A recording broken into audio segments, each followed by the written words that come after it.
ওম নমঃ শিবায়। আজকের মহাবাক্যের তারিখ 1 জুন 1968। প্রিয় বাচ্চারা, সব শাস্ত্র হলো মনুষ্য মতের, শ্রীমত নয়।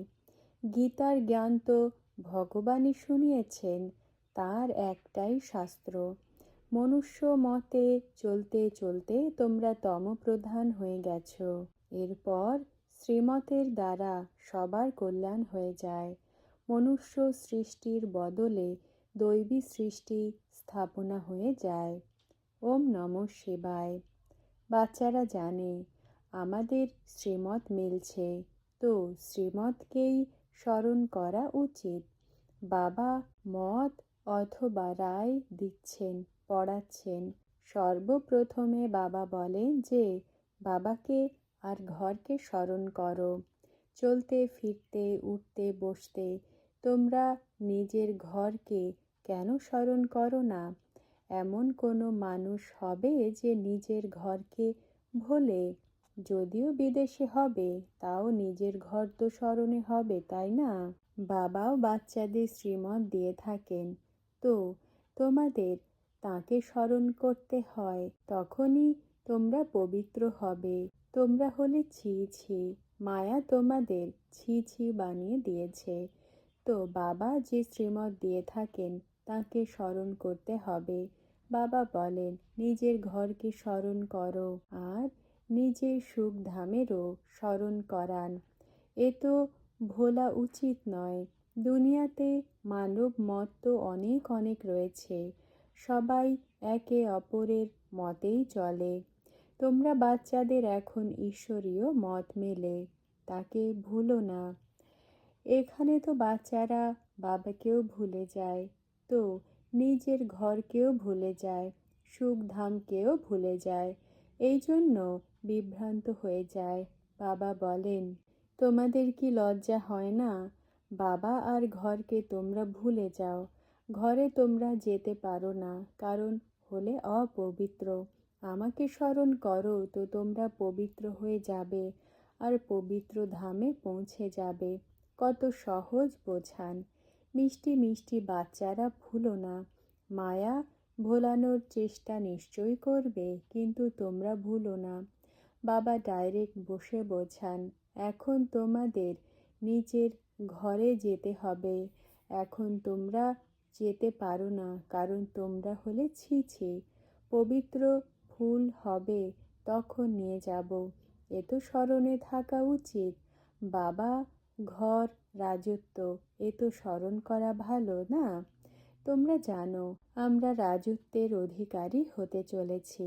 তোমরা বাচ্চারা 5000 বছর পূর্বেও স্বর্গের মালিক ছিলে, এখন আবারও তোমরা হও। এতে বিভ্রান্ত হওয়ার দরকার নেই। তোমরাই ছিলে, আবার হতে হবে। কি করে হবে? স্মরণের যাত্রাতে। সেখানে কি করে সবাই হবে? কি হবে? এতে বিভ্রান্ত হওয়ার তো দরকার নেই। তোমাদের ঘর যা ছিল তাই হবে, এর তোমরা চিন্তা করো না। তোমাদের তো জন্ম নিতেই হবে স্বর্গে। এরপর যে যতটা পুরুষার্থ করবে। এই পড়াশুনো হলোই নরক থেকে স্বর্গে যাবার। একে ভক্তি বলা হয় না, এ হলো জ্ঞান। ভক্তি মার্গে কেউই কারো অকুপেশন বায়োগ্রাফিকে জানে না, যেন সব বাদর। বাদর কিছু বোঝে কি? যেখানে কিছু দেখবে তাই নিয়ে নেবে। মন্দিরেও লাফিয়ে যাবে, সেখান থেকেও কিছু না কিছু নিয়ে আসবে। তোমরাও যেখানে সেখানে ঢুকে যাও, যা মেলে খেয়ে নাও। কিছুই বোঝা যায় না, শুধুমাত্র নাম শুনে নিয়েছ এ হলো দেবী দেবতা, ব্যাস, আর কিছুই জানে না। হনুমানের কাছে নিয়ে যাবে, বলবে হলো হনুমান, ব্যাস, হাত জোর করো, পায়ে পড়ো, ব্যাস। এই মত মেলে। বাবা তো এমন মত দেন না। বাবা তো বলেন সর্বপ্রথমে অকুপেশনকে জানো, না হলে তো অন্ধশ্রদ্ধা হয়ে যায়। এখন তোমরা বাচ্চারা এ তো বুঝেছ। কল্প কত বছরের। ভক্তিকে বলাই হয় রাবণ রাজ্য, এও তোমরা বাচ্চারাই জানো। দুনিয়ার মানুষ তো বাঁদরের থেকেও খারাপ। মনুষ্য মনুষ্যের বুদ্ধিতেই চলে। তোমরা তো খবরের কাগজাদি পড়ো না। এখন হরিয়ানার গভর্নর এসেছে, বলে যে আমার গুরু হলো নন্দা। এ আমাকে যা বলবে তাই করব। এ আমার হলো গুরু, অ্যাডভাইজার। খবরের কাগজে বসে লিখেছে, এতে সে খুশি হয়, ওয়ান্ডার লাগে না। সে গেল কুরুক্ষেত্র, সেখানে জলাশয় রয়েছে। জলাশয়ে জল হয় বর্ষার কানেকশানে। বর্ষা না পড়লে তো জলাশয়ের কি হাল হবে। যদিও জল শুকিয়ে যায়, তাও তাকে তীর্থ মনে করে যায়। সেখানে গিয়ে নিজেকে মাটি লাগায়। তো কি জলাশয় পতিত পাবন? যখন বলে গঙ্গা হলো পতিত পাবনী, এখন বলে সেখানে যে বস্তি রয়েছে তাকে হেভেন বানাও, একে আমরা ক্যাপিটাল করব। নন্দা যা বলবে তাই আমি করব। গুরু যা যা বলবে আমি তাই মানব। দেখো কি হাল হয়েছে এই ভক্তের। ভক্তরা তো বকই হয়। বক কেন বলা হয়? কারণ মাংস বিষ খেয়ে দিয়ে থাকে, বিষ খেতে থাকে। এই জন্য হংস আর বক একসাথে থাকতে পারে না।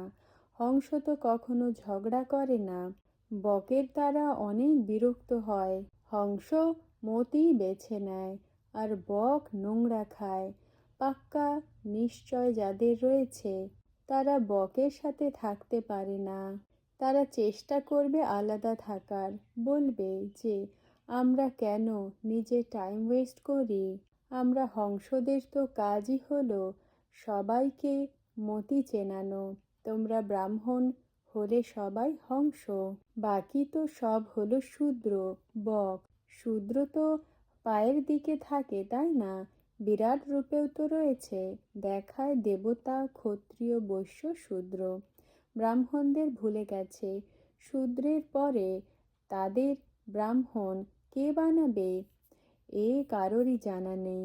ব্রাহ্মণ না হয়ে আমরা দেবতা হতে পারি না। চারিদিকে সব হলোই বক, নলেজ কিছুই নেই। বাবা বলেন কাম হলো মহাশত্রু। তোমরা গায়নও করতে হে পতিত পাবন এসো। তো এখন বাবা বলেন পাবন হও। তোমরা কাম চিতাতে চড়ে পতিত হয়ে গেছো। না হলে তো তোমরা বলো পতিত কি করে হয়েছ? বিকারের দ্বারাই মনুষ্য পতিত হয়। এখন বাবাও বলেন কামের ওপরে জিত প্রাপ্ত করে তোমরা জগৎ জিত হয়ে যাবে।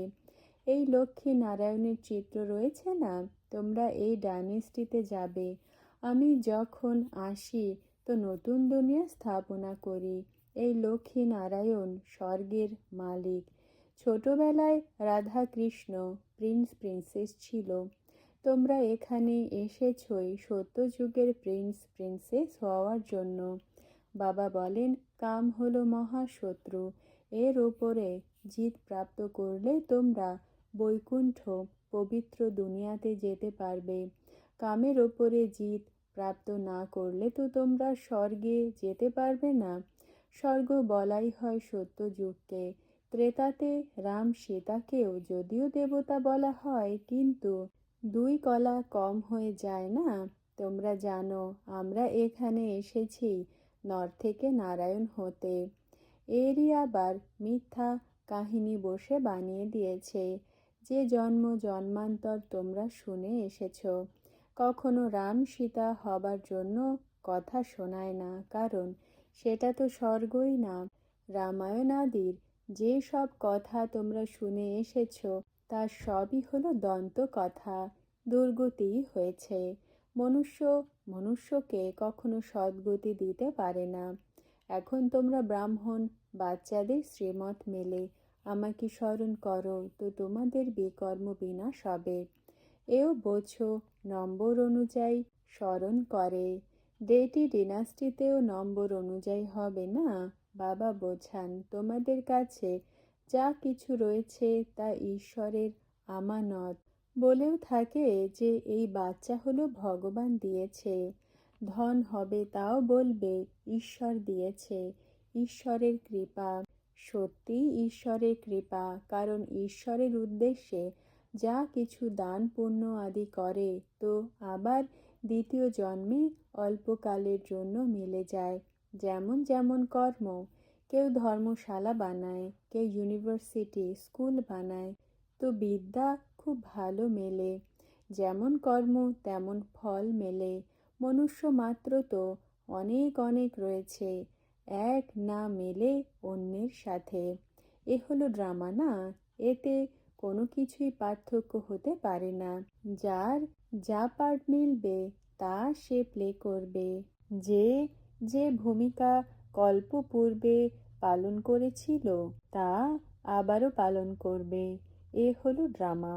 তোমরা স্থূল বতন সূক্ষ্ম বতন দুয়ের কথাই বলে থাকো। মূল বতনেও অ্যাক্টার্স নাম্বার অনুযায়ী থাকে, এরপর নিজের নিজের সময় অনুযায়ী আসে, কিন্তু অবতার এককেই বলা হয়। এমনিতে তো সব আত্মারা নিজের নিজের শরীর ধারণ করে ভূমিকা পালন করে। যখন ড্রামার চক্র পূর্ণ হয় তো বাবা বলেন আমাকে আসতে হয়। মায়ার রহস্য পূর্ণ হয় তো আমি আবারও এসে তোমাদের সত্যযুগ ত্রেতার রাজ্যভাগ্য দিয়ে থাকি। ভগবানই স্বর্গে স্থাপনা করেন। এরপর রাবণ রাজ্য শুরু হয়। রাবণকে জ্বালায়। তারা মনে করে পরম্পরা ধরে জ্বালিয়ে আসছে। বাবা বোঝান প্রথমে তো তোমরা একই শিবের পূজা করতে, ওই সময় এই সব কোথা থেকে আসে? তারা তো পরে আসে। মনুষ্য তো সবাই বলে দেয় পরম্পরা থেকে, অর্থাৎ সবসময় চলে আসে, কখনো বন্ধই হয় না। একদম যেন পাথর নুড়ি বুদ্ধি হয়ে গেছে, কেউ ভালোভাবে পড়ে না। তো তখন বলে না যে তুমি তো জানো পাথর বুদ্ধি, কিছুই পড়ো না।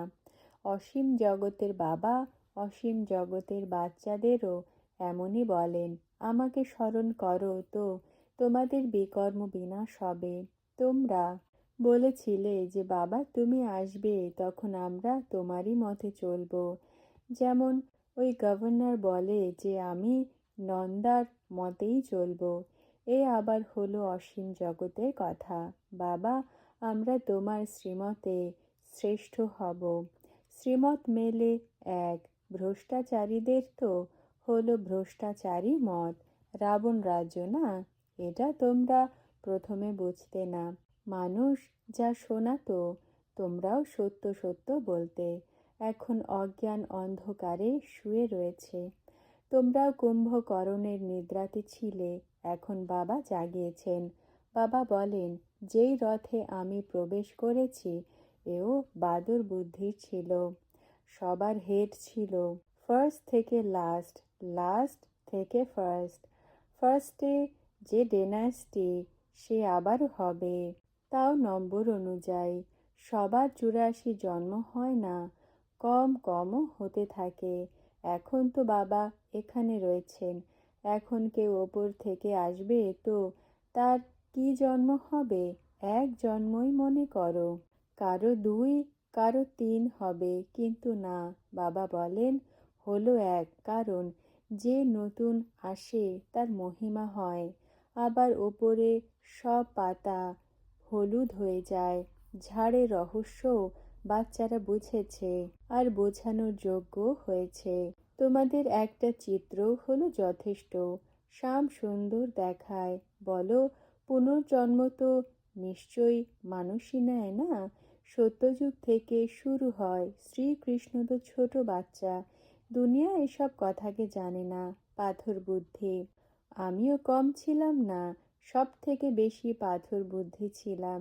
এই জন্য সব থেকে প্রথমে পারস বুদ্ধি হতে চলেছি।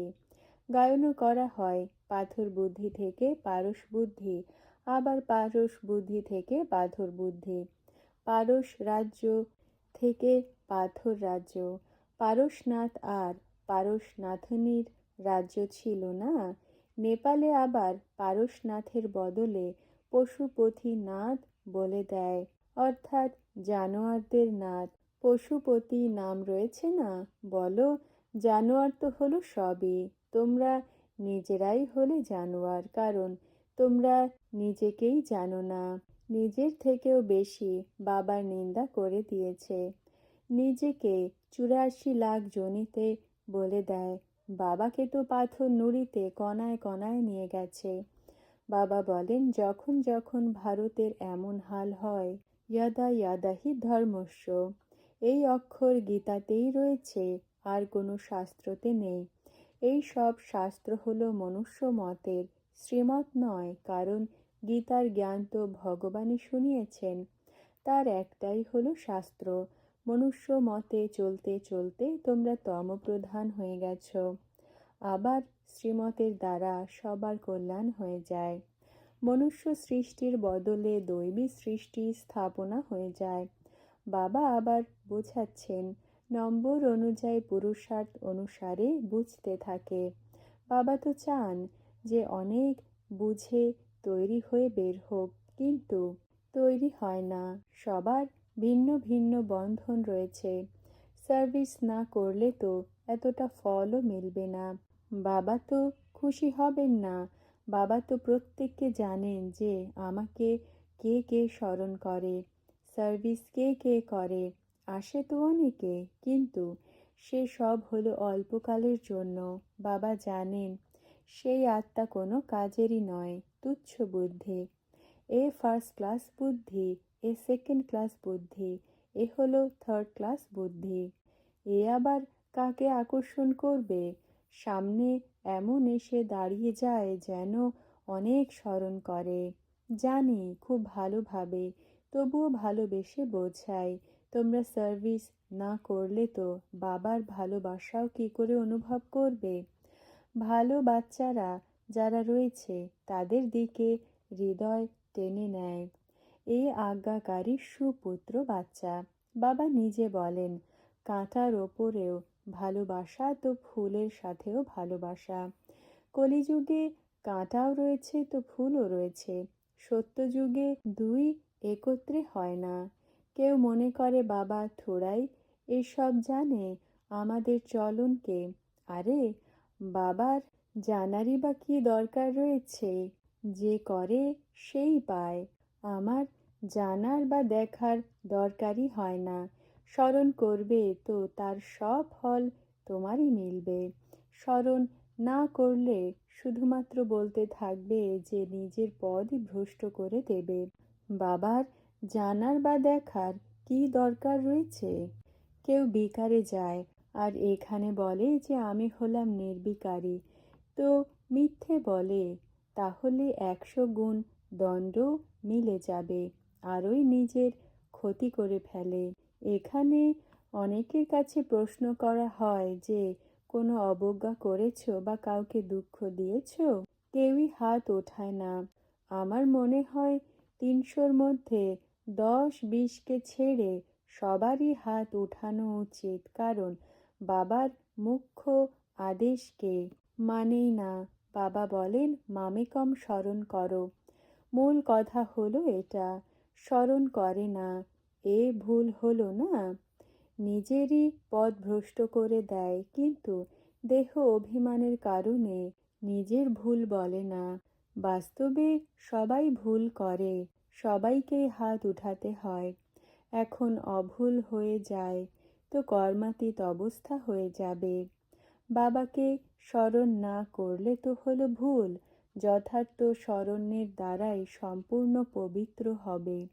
আচ্ছা, মিষ্টি মিষ্টি হারানিধি আত্মিক বাবার স্মরণ স্নেহ আর নমস্কার। আজকের বরদান, শক্তিশালী ভব। ব্যাখ্যা: শরীরের ব্যাধিও শূল থেকে কাটা হয়ে যায়। এর বিধি হলো সদা খুশি থাকা। মন খুশি থাকলে তো শরীরের অসুস্থতাও হালকা হয়ে যায়। কর্মযোগী হও তো যোগও সহজ লাগবে আর খুশিও থাকবে। বেশি ভেবো না। পেপার তো আসবে। পেপার আসে পরিপক্ক বানানোর জন্য, ফাউন্ডেশনকে মজবুত করতে। ওম নমঃ শিবায়।